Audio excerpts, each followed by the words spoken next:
तो एकाकी का सीज़न 1 कल पूरी तरह कंक्लूड हो चुका है और अब जाके हम इसके बारे में अच्छे से सारी बातें कर पाएँगे। तो चलो देखते हैं कि एकाकी का सीज़न 1 मुझे पर्सनली कैसा लगा। देखो, वीडियो शुरू करने से पहले मैं आपको एक बात बताना चाहूँगा कि मैं आशीष चंचलानी का बहुत पहले से एक बहुत ही बड़ा फ़ैन रह चुका हूँ। वैसे देखा जाए तो आशीष भाई मेरे लिए तो एक इंस्पिरेशन ही है, आप ऐसा समझ सकते हो। क्योंकि मैं उन्हें देख रहा हूँ 2017-18 से, तो it's almost like a decade I have been watching him. तो ऐसे में ये सीरीज़ जो थी वो मेरे लिए वैसे पर्सनली दिल के काफ़ी करीब थी। फिर भी इस पूरी सीरीज़ को हम किसी भी बायस्ड ओपिनियन से बिल्कुल भी जज नहीं करेंगे, क्योंकि मेरा काम ही ये है कि मैं इन सारी मूवीज़ और सीरीज़ को एक कंप्लीटली दूसरे पीओवी से, जो कि एक परफेक्ट सिनेफाइल का पीओवी होता है, उनसे इन सब का रिव्यू दे दूँ आपको। तो मैं इस पूरी सीरीज़ को एक नॉर्मल वॉचर के तौर पे ही देखकर आपको रिव्यू देने वाला हूँ। तो चलो एक-एक करके सारी चीज़ों के बारे में बात करते हैं। स्टार्टिंग फ्रॉम इट्स एंटिसिपेशन, तो ये सीरीज़ काफ़ी ज़्यादा एंटिसिपेटेड थी, क्योंकि आशीष चंचलानी का इस सीरीज़ के थ्रू कमबैक होने वाला था, वो भी पूरे 2 से 3 साल बाद। तो काफ़ी बड़ी चीज़ तो थी ये, और सभी बेसब्री से इंतज़ार तो कर रहे थे आशीष चंचलानी का। बट इस सब में क्या हुआ ना, इस सीरीज़ के टोटल 5 एपिसोड्स थे और पाँचों के पाँचों एपिसोड्स एक-एक करके इन्होंने डाले, और वो सब आने में इतना ज़्यादा टाइम लग गया कि कहीं न कहीं ऐसा फ़ील हुआ कि जैसे इसकी हाइप बीच में ही ख़त्म हो गई हो।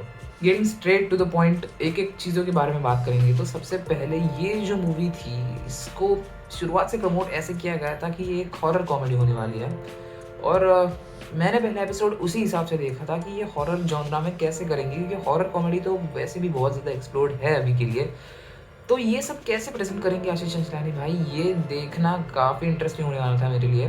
पर जो है, ये स्पॉइलर अलर्ट है, एपिसोड 2 के एंडिंग में ये पूरा जो था वो पूरा जॉनरा ही बेंड कर दिया। तो ये एक तरह से एक जॉनरा बेंडिंग सीरीज़ है, ऐसा हम कह सकते हैं। स्टार्टिंग फ्रॉम एपिसोड 1, अगर इसके कॉमेडी की बात हम करें, क्योंकि ये एक तरह से कॉमेडी भी थी, और बाद में जाके इसको एक साइ-फाई सुपरनैचुरल सीरीज़ बनाने की इन्होंने कोशिश की। तो सब चीज़ों के बारे में अगर बात करनी हो तो कॉमेडी वैसे इसकी देखें तो मुझे कॉमेडी इतनी अच्छी नहीं लगी। येस, मैं एक बहुत बड़ा फ़ैन हूँ आशीष भाई का, फिर भी मुझे कॉमेडी जो थी वो इतनी सही से मेरे लिए तो पर्सनली एटलीस्ट लैंड नहीं करी।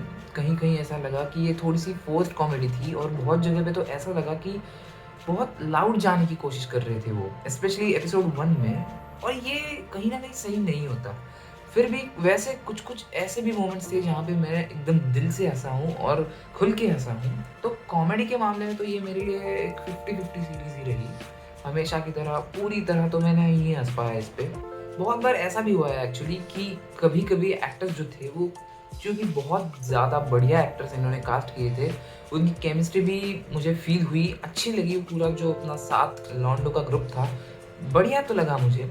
और उनकी जो कॉमिक टाइमिंग थी वो भी कहीं न कहीं इतनी वेल प्लेड थी कि मतलब उसके बारे में अलग से एक वीडियो में बात की जा सकती है कि कैसे सारे एक्टर्स ने एकदम अपने बेस्ट देकर काम किया है। पर फ़िलहाल के लिए अगर बात करनी हो इसके बाकी की चीज़ों की, जैसे कि इसका ये जो साइ-फाई वाला था या फिर सस्पेंस जो उन्होंने बिल्ड करके रखा था, इन सब चीज़ों के बारे में बात करनी हो तो वो मुझे कहीं न कहीं ऐसा लगा कि पहले 4 एपिसोड्स में उन्होंने कुछ एक्सप्लोर ही नहीं किया। जी हाँ, क्या हुआ कि पहला जो एपिसोड था इन्होंने पूरा ले लिया बिल्डअप के लिए। दूसरे एपिसोड में हमें एक्चुअली मैटर क्या है ये एक्सप्लेन किया, और मेरे हिसाब से एटलीस्ट दूसरा एपिसोड जो था वो पीक कर जाता है। एंड पर्सनली सेइंग कि दूसरा एपिसोड मेरे लिए सबसे बेस्ट था, और वहीं पूरी सीरीज़ पीक कर गई थी। बस सेकंड एपिसोड जितना वो टच वापस नहीं कर पाए। और ये एक तरह से ठीक ही बात है, वो बाद में जाके थोड़े अलग डायरेक्शन में चले गए, और वो भी कुछ गलत नहीं था, काफ़ी बढ़िया था, मुझे तो अच्छा ही लगा। बट सेकंड एपिसोड में जो किया, ख़ास करके उसकी एंडिंग काफ़ी ज़्यादा है मुझे अच्छी लगी। पर हम बात कर रहे थे कि इन्होंने पहले के 4 एपिसोड्स में जो एक्चुअल इनका प्लॉट था, जो इन्हें एक्चुअली सच में दिखाना था, वो उन्होंने एक्सप्लोर किया ही नहीं। पूरे सीरीज़ के टाइम में सिर्फ़ एक अलग ही सस्पेंस को लेके हम जा रहे थे, और मेन बात ये है कि ये स्टोरी में हम एग्ज़ैक्टली प्रोग्रेस कर ही नहीं रहे थे। हम अननेसेसरी स्टफ़ को ही पकड़ के बैठे हुए थे पहले के चारों एपिसोड्स में, और कहीं न कहीं मुझे ऐसा लगा कि कॉमेडी डालने की कोई ज़रूरत नहीं थी, आप यहाँ पे थोड़ा सीरियस हो सकते थे।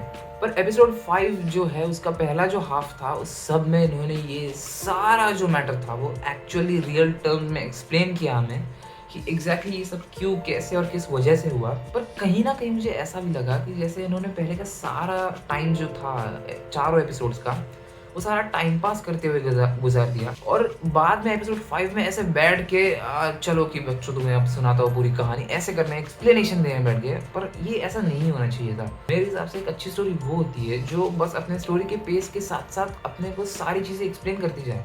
इन्होंने वैसे नहीं किया, एक जगह सबको इकट्ठा किया और जो था वो एक्सप्लेन कर रहा था कि ये सब क्यों, किस वजह से और क्या करके हो रहा है। पर वो मुझे कहीं न कहीं अच्छा नहीं लगा। पर इसके वीएफएक्स की बात करें तो मुझे वीएफएक्स काफ़ी बढ़िया लगा।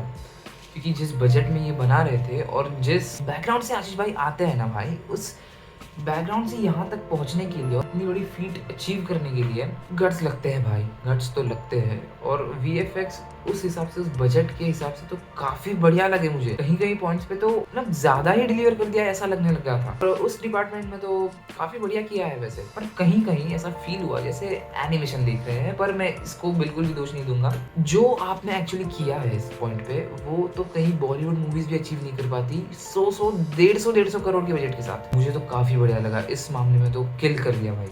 और प्रोस्थेटिक्स की बात करें तो प्रोस्थेटिक्स भी इसमें यूज़ हुआ है एक लास्ट एपिसोड के ही कुछ सीन्स के लिए, और वहाँ पे वो भी उन्होंने काफ़ी ठीक-ठीक तरीके से ही यूज़ किया है, मैं कह सकता हूँ। मतलब डेफ़िनेटली इससे बेटर हो सकता है, पर वो हाई बजट प्रॉपर मूवीज़ में होता है भाई, पर इन्होंने यहाँ पे जो यूज़ किया है वो भी काफ़ी बढ़िया था।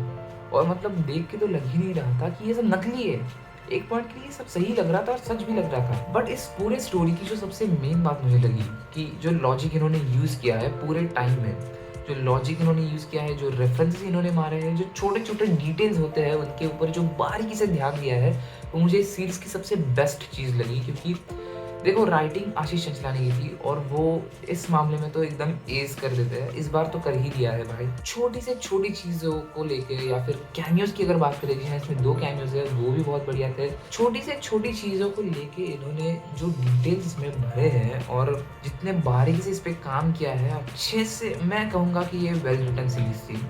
राइटिंग तो काफ़ी बढ़िया थी, बस कहीं न कहीं कॉमेडी के मामले में थोड़ा-सा फ़ोर्स फ़ील हुआ। अगर उसे कट वगैरह करके अगर थोड़ा-सा सीरियस वाला पार्ट ज़्यादा डाल देते, कॉमेडी वगैरह वो सब पार्ट हटा के, तो शायद ये बहुत बेहतरीन सीरीज़ बन जाती। और आपके पास कास्टिंग क्रू इतनी बढ़िया थी, मुझे तो सबका काम बहुत ही अच्छा लगा। स्पेशली कार्तिक और आर्यन की वो केमिस्ट्री, सरफरे का वो नेचुरल कॉमिक टाइमिंग, क्योंकि वो हमेशा हवा में ही रहते हैं। और हर्ष राणे की भी एक्टिंग कहीं न कहीं बहुत अच्छी लगी मुझे वैसे। तो ओवरऑल इस पूरी सीरीज़ के बारे में अगर बात करें तो मेरे लिए ये काफ़ी डिसेंट सा एक एक्सपीरियंस रहा। मैं एकदम बेस्ट तो नहीं कहूँगा, बट इसमें कुछ खराब भी नहीं था। परफेक्शन तो नहीं कह सकते, बट मैं कहूँगा एक डिसेंट एक्सपीरियंस था। तो दैट वाज़ माय एकाकी एक्सपीरियंस। और हाँ, इसका सीज़न 2 भी आने वाला है। इन्होंने खुद ही एक मिड क्रेडिट और एक पोस्ट क्रेडिट सीन के साथ बता दिया है, सीज़न 2 भी आएगा इसका। सो या I am excited for that. मैं ज़रूर देखूँगा, अभी भी एक्साइटमेंट उतनी ही है। बस इस बार अगर उन्होंने वो छोटी-छोटी इम्प्रूवमेंट्स पे उन्होंने ध्यान दिया तो मज़ा ही आ जाएगा। I am still excited for the season 2, पर इसको टाइम बहुत लगने वाला है। तो वापस से आशीष भाई का हमें उतना ही इंतज़ार करना पड़ेगा। देखते हैं कैसे क्या वर्कआउट करता है। तब तक के लिए मैं अलविदा बोलता हूँ आपको दोस्तों। मिलते हैं अगले वीडियो में। Bye bye.